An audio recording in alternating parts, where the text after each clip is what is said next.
Partie 2 de comment créer sa chaîne YouTube à partir de son adresse Gmail.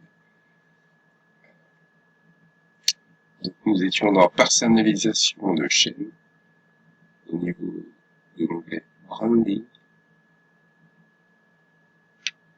Donc vous ici vous aurez importé, téléchargé, vu que moi c'est déjà là, c'est modifié, supprimé. Comme je vous disais, pour faire apparaître votre logo, votre bannière, vous aurez ces trois options. En fin de vidéo, début, à définir, et intégralité de la vidéo, qui apparaîtra en bas à droite. Je sais plus si permet de s'inscrire. Possible. Sinon, il y a d'autres options. Quand vous éditerez vos vidéos sur YouTube,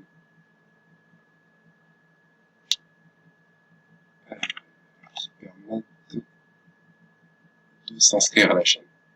Vous aurez différentes propositions, présenter la vidéo précédente ou suivante, puis s'inscrire sur la chaîne. Donc voilà.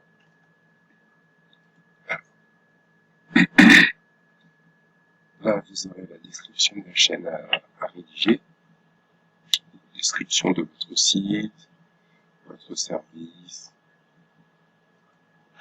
l'histoire un peu de votre société.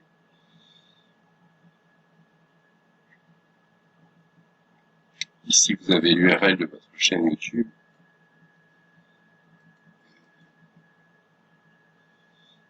Un petit gros saccing à rajouter au bout. Point d'interrogation. Sub SUB tiré du 8, le tiré du bas. Confirmation égale 1. Ce qui fera que les personnes qui cliqueront sur le lien de votre chaîne arriveront directement sur s'abonner sur votre chaîne. Ça peut augmenter un peu le nombre d'abonnements. Alors, la partie qui nous intéresse, ici vous pourrez renseigner des liens qui iront vers votre site, vers votre groupe Facebook, et vous pouvez en ajouter d'autres. Au moins 4. Sur une chaîne, j'en ai ajouté 4. Donc d'autres réseaux sociaux et autres. Voilà. Lien sur la bannière.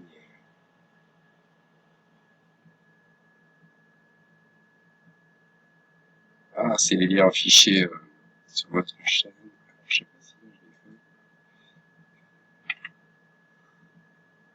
Oui, ici, là, j'en ai un, ici, voilà. C'est ça, les liens affichés sur la bannière. Que les gens pourront cliquer, et ce qui les amèneront vers vos sites additionnels. Coordonnez mon adresse mail, je vais la mettre. Comment vous contacter. Alors la partie qui nous intéresse, c'est comment donner la possibilité à quelqu'un de gérer votre chaîne.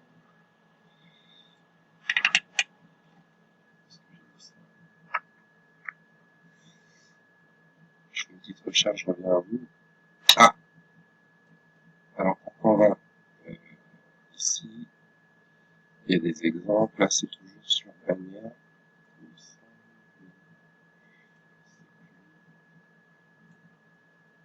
Enfin bref, le symbole dont je vous parlais, ce sera cette petite couronne en fait. Si vous voyez à la place de gratuit la petite couronne, ça voudra dire qu'il faut avoir souscrit à voilà, au Canva Pro. Et là vous aurez accès à toutes celles qui ne sont pas gratuites et qu'il ne faut pas, d'autres il ne faut pas faire copier, coller, sous peine de soucis.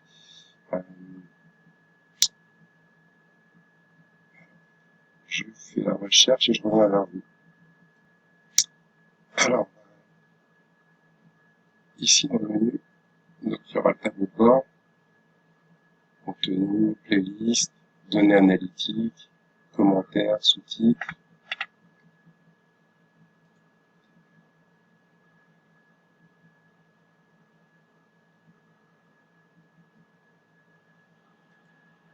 tableau de bord, voilà, ça vous donnera des informations sur le nombre de vues, le taux de clic par impression, durée moyenne de visionnage.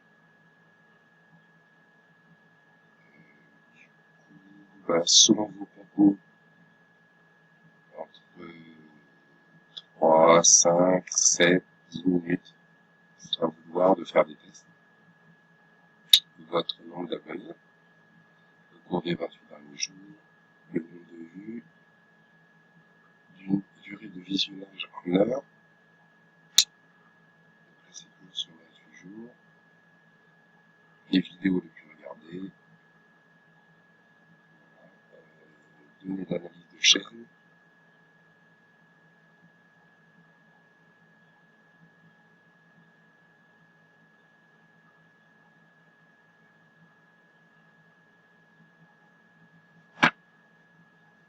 à regarder de temps en temps, car j'ai découvert sur une de mes anciennes chaînes, enfin une de mes premières chaînes, que tous les jours il y avait quelques vues en fait sur quelques vidéos. Je pensais qu'en fait elles n'étaient pas du tout regardées.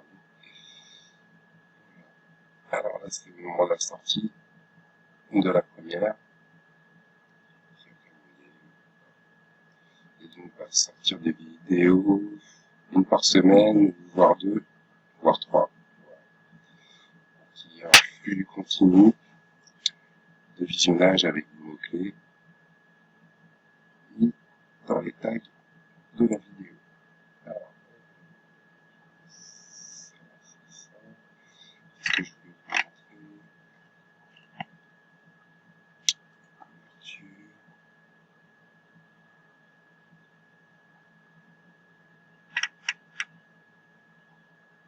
Et vous voyez, YouTube présente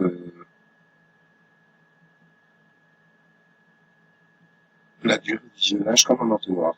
Les impressions, c'est le nombre de personnes auxquelles votre vidéo sera exposée.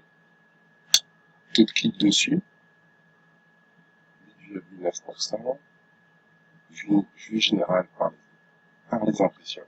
Le nombre de personnes qui les auront entrevues en avant cliqué dessus. Durée moyenne de visionnage. Durée de visionnage, impression par heure. Vous aurez des statistiques pour vous aider à voir quelles sont vos vidéos qui vont le mieux fonctionner. Ici, il y a des statistiques, type de source, page de chaîne, recherche YouTube, fonctionnalité de navigation, suggestion de vidéos. Une fois que vous aurez des bons ratios, ce pourcentage montrera externe. C'est quand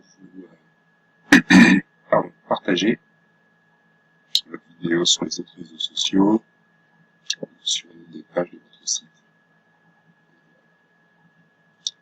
Qu'est-ce qu'il y a de plus?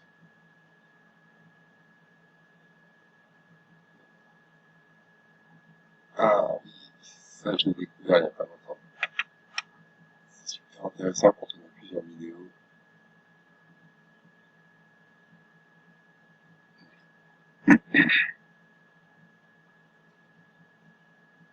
Playlist. Il faudra en créer, ça c'est quand vous créerez vos vidéos, ça vous demandera d'additionner votre vidéo à une playlist, un thème, une catégorie.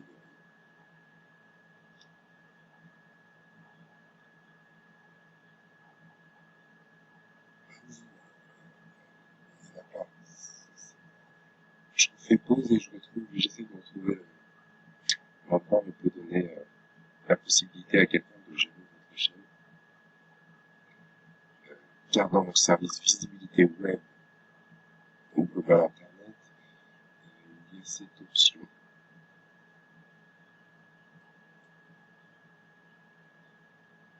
Pour ceux qui n'ont pas le temps, qui ne savent pas trop, mais j'espère que ce tuto vous aidera. À tout de suite. Après les données analytiques où nous étions, je vais vous conseiller de regarder de temps en temps au sujet des droits d'auteur. Après, si vous prenez toujours des images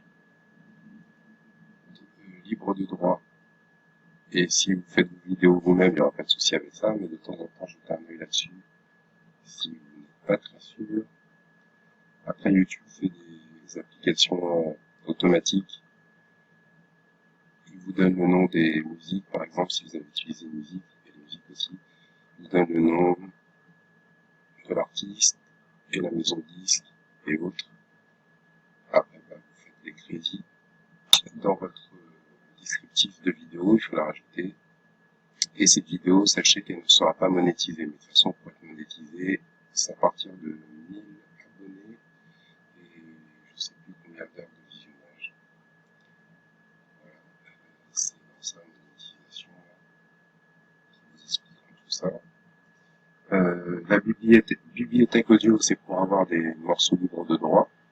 Donc c'est super intéressant ça. Si, comme ça, il n'y a pas de souci de droit d'auteur. Toutes celles-ci sont libres de droit.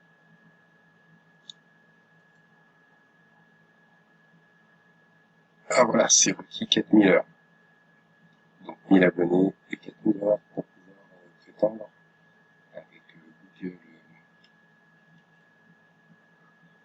AdSense à la monétisation de votre chaîne. Bibliothèque audio, on va voir nous-mêmes. Alors ici, en dessous bibliothèque audio, ça n'apparaîtra pas forcément pour vous car ça c'est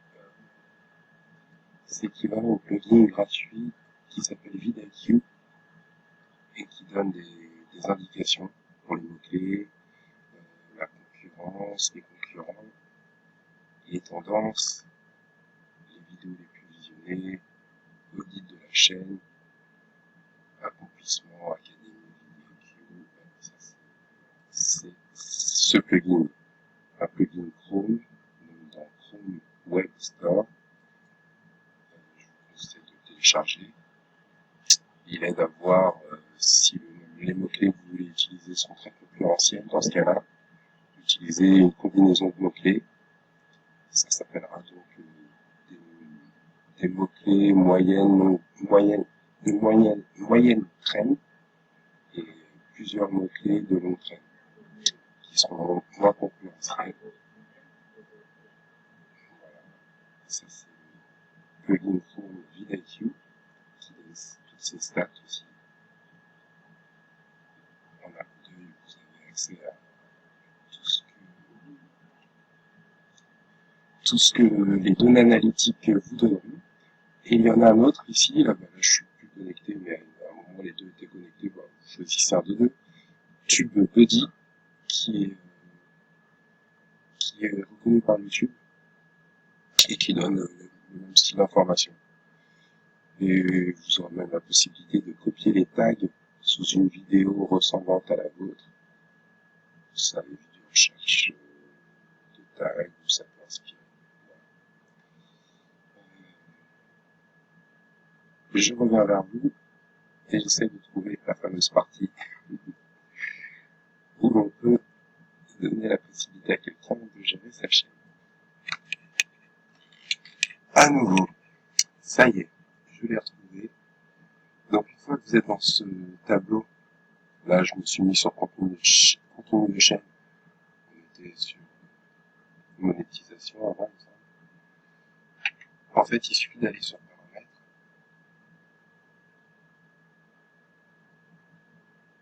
Et là vous aurez donc voilà tout ça. Unité par défaut, dollars, euros.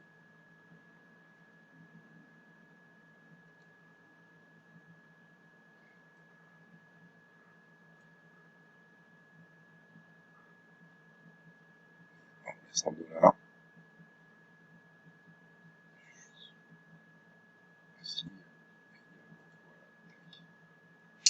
voilà, chaîne, les fameux mots-clés de la chaîne.